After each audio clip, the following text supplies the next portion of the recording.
Hello, this is Pastor Laura Cavendish, and I serve at St. Paul Lutheran Church in Asheville, Ohio. And we are gathering to have devotion together on this day. And we are not counting our Sundays, those are days of resurrection. So we are on day 26 of our 40 days. And today, the word is patience. The mark is patience. And David L. Miller writes this, and we begin with his meditation as always. We are looking at Romans 12:12b, be patient in suffering. So here we go.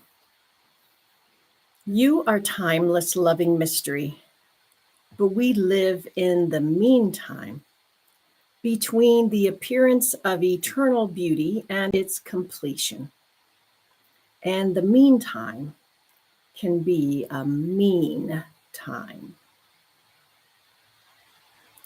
I see you, Jesus, and I witness the wonder of what no eye has seen, appearing in your smile as you bless children, feed a multitude, and make human souls whole. Here's a quote. If you want to, you can heal me, a man asks, kneeling before you. And then he goes on to say what Jesus said. I want to, you say, and I see from here to eternity. Your face is a glimpse of the eternal beauty who brings time and each of us to completion. And he is introducing another name for Jesus, eternal beauty. So, your face is a glimpse of the eternal beauty who brings time and each of us to completion, folding our little lives into incomprehensible love and being. Your smile reveals our final future. But we live in the meantime. And seeing your beauty spurs dissatisfaction with what is. Do you see what I see, Jesus? A young mother is diagnosed with breast cancer 3 weeks after her husband loses his job. A gentle old couple struggle with the man's mysterious illnesses and pain. One problem is barely solved before another appears. A beloved family member suffers through her last weeks of life. Cancer seems epidemic this year, Jesus. I think we listen to that and we're like, oh yeah, we know that story. We know that story. Do you see what I see, Jesus? He asks.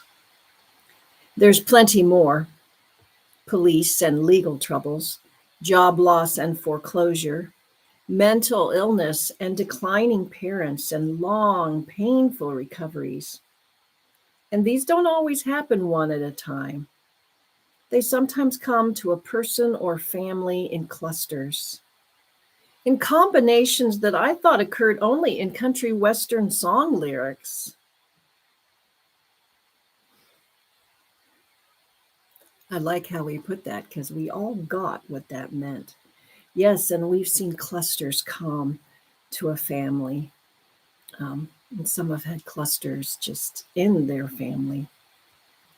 Suffering comes to all of us, but so too the Paschal mystery.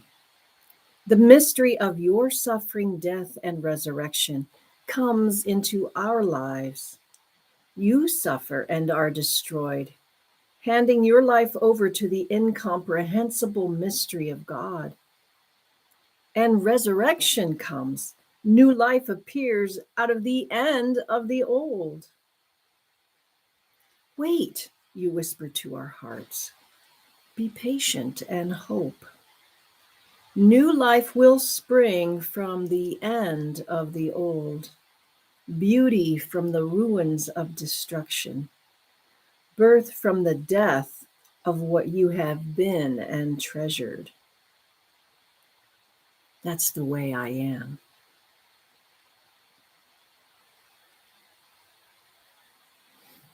I like how he says, the end of the old. New life will spring from the end of the old. So the old has to pass away before the new can come. Biblical wisdom. Therefore, we have been buried with him by baptism into death, so that just as Christ was raised from the dead by the glory of the Father, so we too might walk in newness of life. And that's Romans 6, verse 4.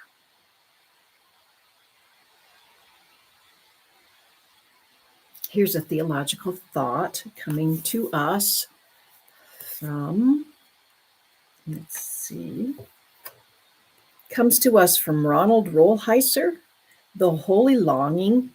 That was published by Doubleday in 1999. Ronald Rolheiser. The Paschal Mystery is a process of transformation within which we are given both new life and new spirit. It begins with suffering and death, moves on to the reception of new life, spends some time grieving the old and adjusting to the new. And finally, only after the old has been truly let go of is new spirit given. Excuse me. I had coffee right before we began. So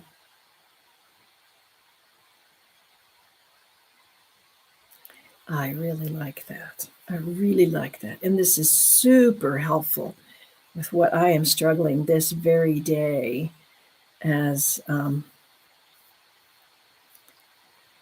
bring proclamation with Sunday's gospel lesson. Isn't that funny how that happens? This morning I've been frustrated and thinking, oh, God will supply. God will supply. All right, questions for us to ponder. What stirs your dissatisfaction with the way things are? Which story about Jesus most reveals God's face to you? Now, remember, he mentioned a man saying, if you want to, you can heal me. And Jesus saying, I want to. I want to. And then Jesus taking the children on his lap, feeding a multitude. And when he's very vague with making human souls whole, I wonder about the man who waits in the graveyard and is restored to himself. And it's got the great image of the herd of pigs going into the sea. So, which story about Jesus most reveals God's face to you? And if you're listening and you're like, I don't really know, just read those Gospels. Let them speak to you. When do you walk in, quote, newness of life?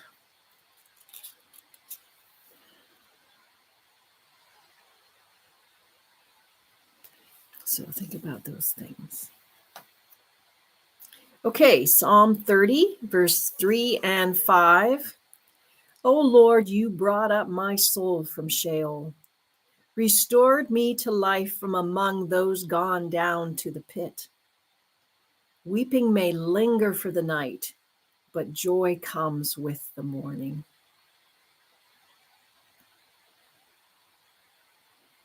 I appreciate Rolf Jacobson has commented on that psalm so many times, so I can't put this out of my mind ever. He speaks about this verse and how the weeping may linger for the night. It's like weeping checks in to be your house guest for the night. I mean, there's just something there because he's a Hebrew scholar, an Old Testament scholar, and he talks about that. But then joy comes with the morning, and it means it just leaves in the morning and says, goodbye, I had my time with you. So weeping may linger for the night, but joy comes with the morning. So that's just such a beautiful image, and I can't put it out of my mind now that he's introduced that. So, journal reflections. What helps you live in patient hope for new life to appear? That's come up so much this week about we need new life to appear. But what helps us live in that patient hope for new life to appear?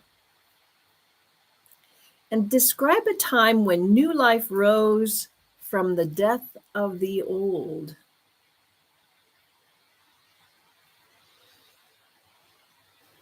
And here's another, if those have not helped spur you to writing. How has your week reflected the baptismal experience of dying and rising?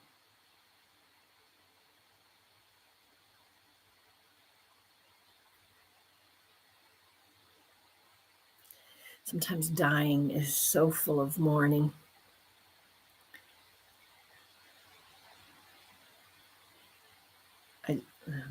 I was with someone that the mourning is just so intense right now.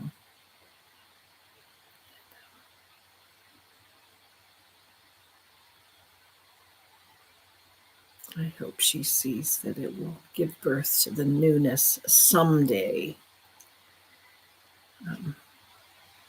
Prayer for today.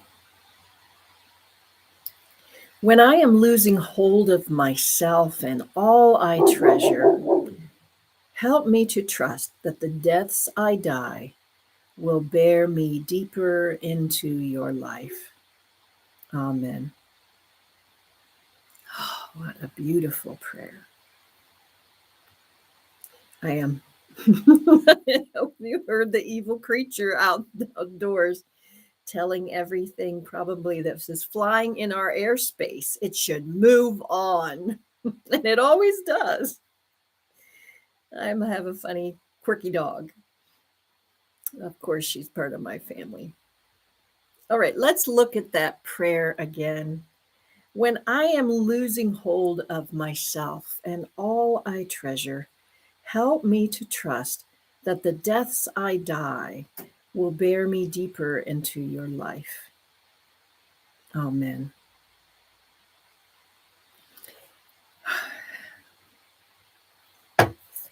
What a helpful devotion for me this day. I don't know how it's striking you.